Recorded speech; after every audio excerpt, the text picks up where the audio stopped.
सकाळच्या वेळी सर्वांच्याच घरात गडबड असते आणि जर शाळेत जाणारी मुलं असतील तर अजूनच गडबड असते. अशा वेळी त्यांच्या टिफिनला काय द्यायचे हा प्रश्न आपल्याला नेहमीच पडतो.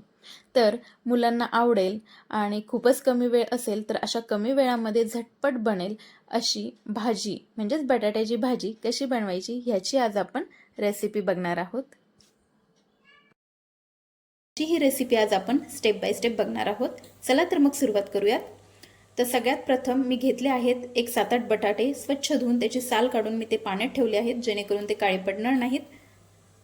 ह्यासाठी लागणारं साहित्य आहे एक 7-8 बटाटे साल काढून स्वच्छ धुवून ते पाण्यात भिजवले आहेत, एक 10-12 लसणाच्या पाकळ्या, थोडासा कढीपत्ता, थोडी जिरी आणि तुम्हाला जर आवडत असेल तर तुम्ही वरून बारीक चिरून कोथिंबीर टाकू शकता.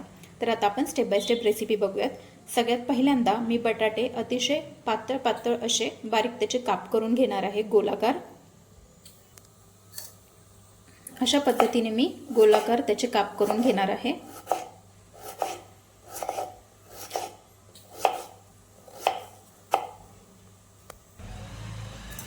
अशा प्रकारे मी बटाट्याच्या काचऱ्या करून घेतला आहे. आता गॅसवर मी एक कढई ठेवते. एक कढई घेतली, त्यामध्ये मी तेल टाकलं आहे. ह्यात मी 2 चमचे जिरे टाकते. जिरे चांगले तडतडले की त्यामध्ये लसूण टाकते. जिरे चांगले तडतडले आहेत, आता मी त्यामध्ये लसूण टाकते. लसूण थोडा ब्राऊन झाला की त्यामध्ये कढीपत्ता,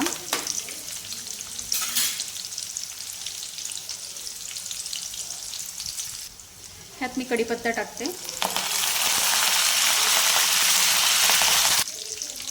ह्यात आता आपण बटाटे टाकूया.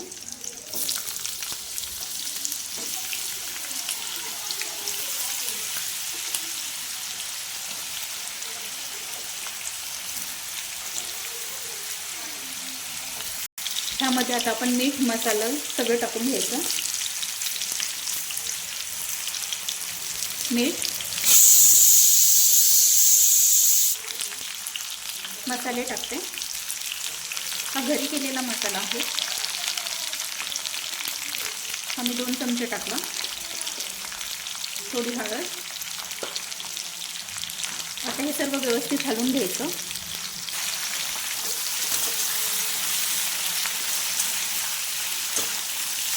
आणि हा बटाटा वाफेवरच शिजू द्यायचा. यामध्ये थोडं पण पाणी टाकायचं नाही.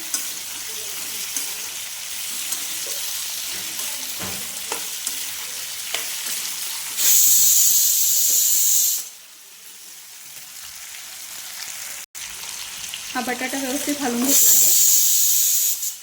आता तो आपण झाकण ठेवून वाफेवरच शिजू देऊया आणि तो मध्ये मध्ये हलवायचा.